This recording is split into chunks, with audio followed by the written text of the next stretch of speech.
योगी का बुलडोजर अवैध कब्जाधारियों का इलाज करता है। इस बार यह ट्रीटमेंट गाजियाबाद में हिंडन नदी के डूब क्षेत्र में अवैध तरीके से बसे लोगों के खिलाफ शुरू हो गया।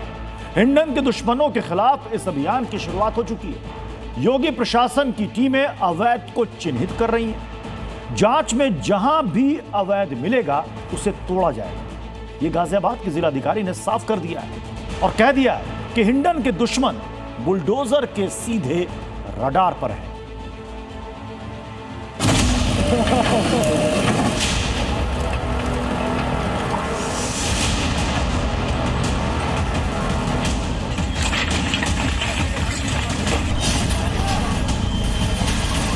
निर्देश दिया है कि वो ऐसे सभी इस प्रकार के इलीगल जो इंक्रोचमेंट किए गए नदी के डूब क्षेत्र में उसको चिन्हित करें और जो मानकों के विपरीत निर्माण है उनसे करने के लिए 1 इंच जमीन नहीं देने वाले हैं। प्रदेश सरकार के बुलडोजर को देखा है ना,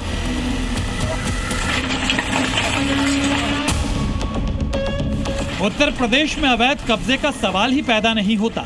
ये बात प्रदेश का बच्चा बच्चा जानता है। यही कारण है कि योगी के पहलवान का इन दिनों शेड्यूल टाइट हो गया है। बिजी शेड्यूल का कारण है चंद दिनों बाद दस्तक देने वाला मानसून।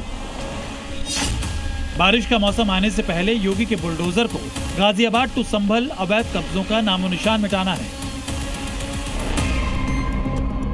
नया टास्क ये है कि इस बार अतिक्रमण को नदी किनारे उनके डूब क्षेत्र वाले इलाकों से हटाना है।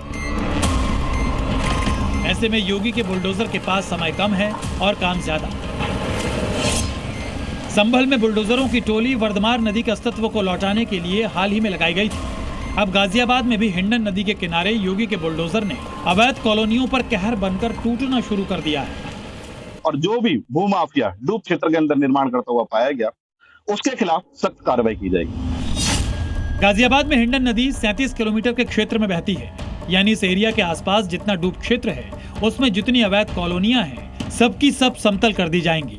एक रिपोर्ट के मुताबिक हिंडन नदी के किनारे 258 अवैध कॉलोनियां हैं जिनमें 4 लाख से ज्यादा लोग रहते हैं। इनकी पैमाइश और कागजातों की पड़ताल की जा रही है। इनमें जो भी अवैध मिलेगा उन पर बुलडोजर गरजेगा। लोनी में हिंडन के किनारे अवैध के खिलाफ बुलडोजर एक्शन की तो शुरुआत भी हो गई है। बाउंड्री को गिराता ये बुलडोजर, दीवार को धराशायी करता ये बुलडोजर। ये एक्शन हिंडन नदी के डूब क्षेत्र में हो रहा है। भारी पुलिस बल और प्रशासनिक अधिकारियों की मौजूदगी में नदी किनारे किए गए अवैध कब्जों को हटाया जा रहा है। ये कार्रवाई उत्तर प्रदेश सरकार की तरफ से एनजीटी को सौंपी गई रिपोर्ट के बाद शुरू की गई है। इस रिपोर्ट में बताया गया है कि हिंडन नदी को दूषित करने में सबसे बड़ा हाथ नदी के आसपास बनी अवैध कॉलोनियों का है। यहाँ मौजूद घरों से निकलने वाला सीवेज और गंदा पानी बिना ट्रीट किए नदी में बहा दिया जाता है, जिससे नदी दूषित हो रही है।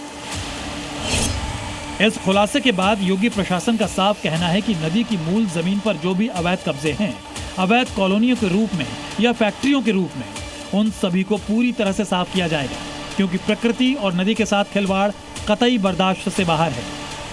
नदी को भी क्षतिग्रस्त करते हैं और साथ साथ उनकी खुद की भी जान को खतरा उत्पन्न होता है। इसको लेकर मैंने अभी मीटिंग की थी और मैंने सिंचाई विभाग को और विकास प्राधिकरण की टीमों को ये निर्देश दिया है कि वो ऐसे सभी इस प्रकार के इलीगल जो इंक्रोचमेंट किए गए नदी के डूब क्षेत्र में उसको चिन्हित करें और जो मानकों के विपरीत निर्माण है उनसे खिलाफ। हिंडन किनारे हालात ये हैं कि लोगों ने पहले अवैध रूप से जमीन कब्जाई, फिर इन पर पक्के मकान बना लिए, लेकिन इससे पूरे क्षेत्र का पर्यावरणीय संतुलन बिगड़ने का खतरा बना हुआ है। नदी क्षेत्र में अतिक्रमण होने से प्राकृतिक जल प्रवाह बाधित होता है, जिससे बाढ़ और जल भराव का खतरा बढ़ जाता है। ये लोगों की जान माल के लिए भी खतरा बन सकता है। ऐसे में योगी प्रशासन की नजर अब हिंडन नदी की एक एक इंच जमीन पर है और सर्वे के बाद जहां भी अवैध कब्जा मिलेगा वहां बुलडोजर एक्शन तय है। इससे पहले प्रशासनिक अधिकारी सिंचाई विभाग के पुराने नक्शे, जमीनी डेटा और राजस्व रिकॉर्ड का आपस में मिलान करेंगे। टीमें इन सरकारी कागजातों के आधार पर एक एक अवैध निर्माण को चिन्हित करेंगी और उसके बाद बुलडोजर गाजियाबाद में योगी के मिशन 37 को पूरा करने के लक्ष्य की ओर बढ़ेगा। वैभव, गाजियाबाद, जी मीडिया। दरअसल अभी जांच चल रही है, डेटा खंगाला जा रहा है। लेकिन हिंडन के किनारे बसे लोगों की धड़कनें बढ़ गई, क्योंकि बुलडोजर एक्शन होगा ये तो तय है, लेकिन कहां पर होगा ये जांच पड़ताल पूरी होने के बाद ही पता चलेगा। संभावित रूप से जांच और सर्वे की जद में आने वाले क्षेत्रों में कई जगह शामिल हो सकती है। इनमें लोनी बॉर्डर से सटे हिंडन तटवर्ती इलाके, बेहटा, हाजीपुर का इलाका, खोड़ा और आसपास के नदी किनारे वाले हिस्से, करहेड़ा क्षेत्र के कुछ हिस्से, अर्थला और मोहनगर के पास की हिंडन बेल्ट, ट्रॉनिका सिटी के आसपास यमुना प्रभावित क्षेत्र, यमुना खादर से सटे गांव और आधे शहरी इलाके, कनावनी गांव के पास खादर इलाके के बड़े हिस्से पर जांच के बाद बुलडोजर चल सकता है।